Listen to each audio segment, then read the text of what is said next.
Selamat siang. Assalamualaikum warahmatullahi wabarakatuh.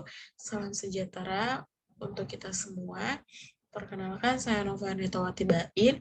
Saya di sini akan menjelaskan Pancasila sebagai dasar negara yang berketuhanan yang Maha Esa. Tujuan saya membuat video ini adalah untuk memenuhi luas pendidikan Pancasila. Pertama-tama saya akan menjelaskan di bagian abstrak. Pancasila sebagai dasar negara berarti menjadi pedoman dalam mengatur kehidupan penyelenggara ketatanegaraan dalam berbagai bidang. Bidang tersebut meliputi politik, ekonomi, sosial, budaya, dan pertahanan keamanan. Dalam buku Pancasila, sebagai ideologi dan dasar negara,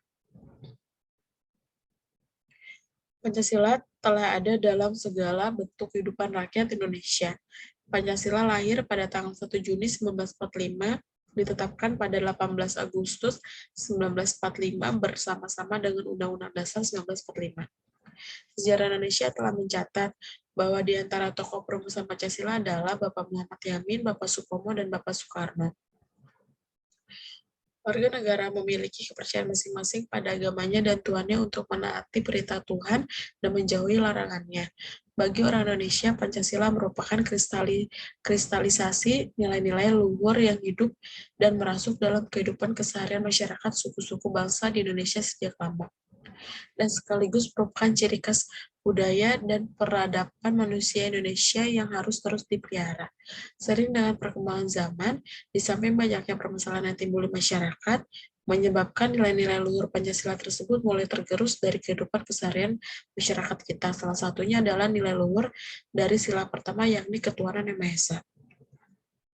Di bagian pendahuluan ini saya akan menjelaskan, yaitu nasionalisme dan rasa kebangsaan yang kuat yang berakar pada sejarah, bukan kekuasaan atau hegemomi ideologi, melainkan suatu kesadaran berbangsa yang berakar pada sejarah bangsa. Nilai-nilai Pancasila berasal dari bangsa sendiri, sehingga bangsa Indonesia tidak dapat dipisahkan dengan nilai-nilai Pancasila.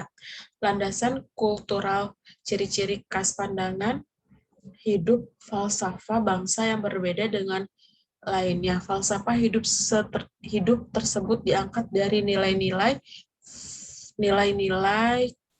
kultural yang terbentuk dalam suatu susunan negara Republik Indonesia yang berkedaulatan rakyat dengan berdasarkan kepada ketuhanan yang Maha Esa, kemanusiaan yang adil dan beradab, persatuan Indonesia, dan kerakyatan yang dipimpin oleh hikmah kebijaksanaan dalam permusyawaratan perwakilan, serta dengan mewujudkan suatu keadilan sosial bagi seluruh rakyat Indonesia. Jelaslah di situ bahwa dasar negara kita adalah Pancasila.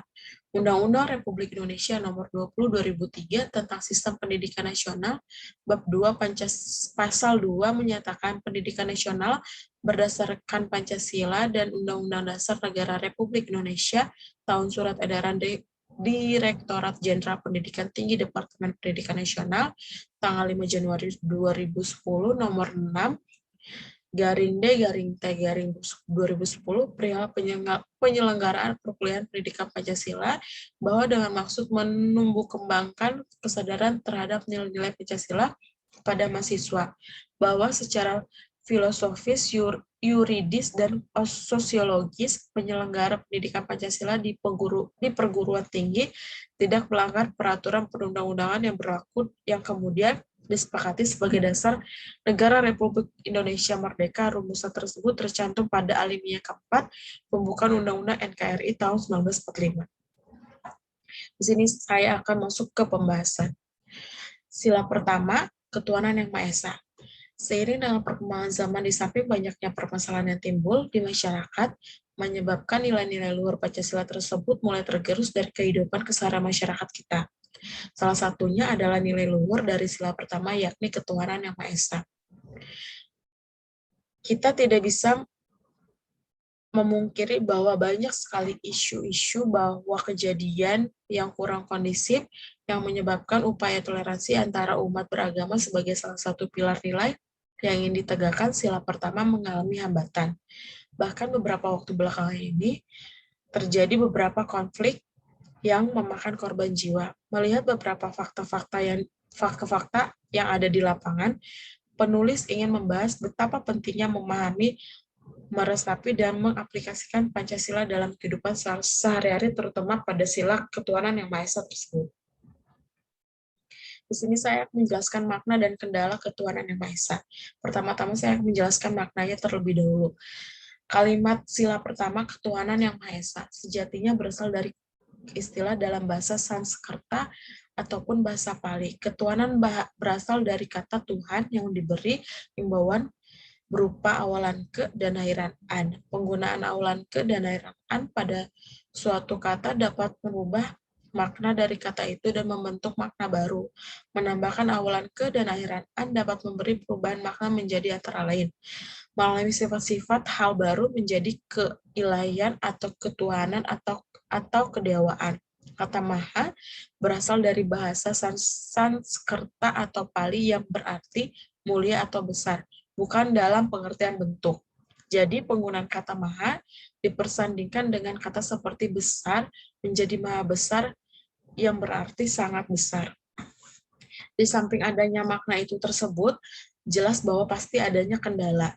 Sejak reformasi, bangsa Indonesia sedang mengalami perubahan yang radikal. Reformasi yang sebenarnya memiliki tujuan yang sangat mulia.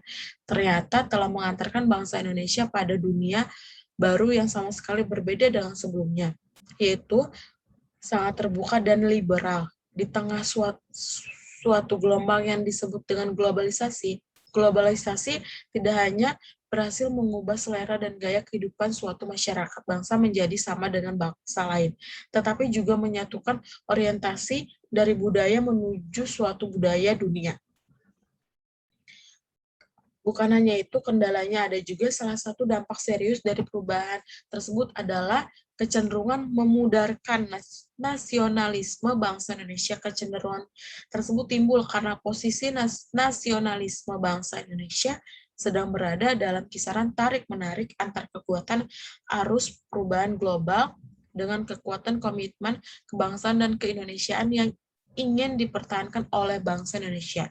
Bangsa dan negara Kesatuan RI bersama bangsa-bangsa modern memasuki era globalisasi yang semakin meningkat dinamikanya, sehingga dapat menggoda serta melanda semua bangsa-bangsa, apalagi terhadap bangsa yang tidak teguh kesetiaan dan integritas nasionalnya. Merupakan fenomena aktual bahwa globalisasi sesungguhnya membawa misi liberalisasi dengan pesan-pesan visi dan misi HAM serta demokrasi, kebebasan, keterbukaan.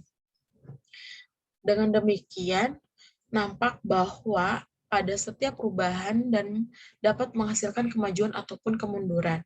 Hal ini sangat dipengaruhi oleh kesiapan dan kemampuan masyarakat suatu bangsa dalam melakukan perubahan itu serta pada kemampuan para pemimpinnya dalam mengelola perubahan itu dan memberi keteladanan agar terjadi kemajuan yang harmonis, karena banyak bukti empirik menunjukkan bahwa masyarakat yang paternalistik akan lebih cepat melakukan dan mengikuti perubahan serta kemajuan bila ada keteladanan dari para pemimpinnya. Nah, di sini adalah Pancasila sebagai dasar negara. Pancasila terdiri dari nilai-nilai norma positif sesuai dengan pandangan hidup bangsa Indonesia. Nilai dan norma yang bertentangan akan ditolak oleh Pancasila, seperti ateisme dan segala kekafiran tidak beragama akan ditolak oleh bangsa Indonesia. Dan ada juga pada rapat paripurna DPR diwarnai interupsi soal RUU haluan ideologi Pancasila keempat, karena bangsa Indonesia yang sejati sangat cinta kepada Pancasila, yakni bahwa Pancasila itu benar dan tidak bertentangan dengan keyakinan serta agama. Pedoman bagi penyelenggara negara sebagai dasar negara mengandung makna bahwa nilai-nilai yang terkandung dalam Pancasila menjadi dasar atau pedoman yang menyelenggarakan bernegara. Pancasila sebagai dasar negara berarti nilai-nilai Pancasila menjadi pedoman normatif bagi penyelenggara bernegara. Konsekuensi dari rumusan tersebut, maka seluruh pelaksana dan penyelenggara pemerintah negara Indonesia termasuk peraturan perundang-undangan merupakan mencerminkan dari nilai-nilai Pancasila. Penyelenggaraan tersebut mengacu dan memiliki tolak ukur, yaitu tidak boleh menyimpang dari nilai-nilai ketuhanan, nilai kemanusiaan, nilai persatuan, nilai kerakyatan, dan nilai keadilan. Dan ada juga di artikel arti kedudukan dan fungsi Pancasila dalam pembukaan Undang-Undang Dasar 1945 alinea keempat menegaskan bangsa Indonesia memiliki dasar dan pedoman dalam berbangsa dan bernegara, yaitu Pancasila. Sudah sampai di akhir presentasi saya. Di sini saya melanjutkan di penutupan. Pancasila merupakan sistem filsafat yang sekiranya dapat menjembatani segala keanekaragaman bangsa Indonesia yang sebenarnya sudah berakar dalam hati sanubari adat istiadat dan kebangsaan Nusantara. Bahkan sejak jauh masa Nusantara kuno, kebebasan memeluk agama adalah salah satu hak yang paling asasi di antara hak-hak asasi manusia, sebab kebebasan agama itu langsung bersumberkan kepada martabat manusia sebagai makhluk Tuhan. Pancasila sebagai dasar negara mendasari pasal-pasal dalam Undang-Undang 1945, kemudian menjadi cita-cita hukum dituangkan dalam peraturan perundang-undangan. Selain bersifat yuridis, konstitusional, Pancasila juga bersifat yuridis ketatanegaraan, yang artinya Pancasila sebagai dasar negara pada hakikatnya adalah sebagai sumber dari segala sumber hukum. Artinya, segala peraturan perundang-undangan secara material harus berdasarkan dan bersumber pada Pancasila. Apabila ada peraturan atau termasuk di dalamnya Undang-Undang 1945 yang bertentangan dengan nilai-nilai leluhur Pancasila, maka sudah sepatutnya peraturan tersebut dicabut. Baik, sekian presentasi yang dapat saya sampaikan. Semoga bermanfaat. Terima kasih.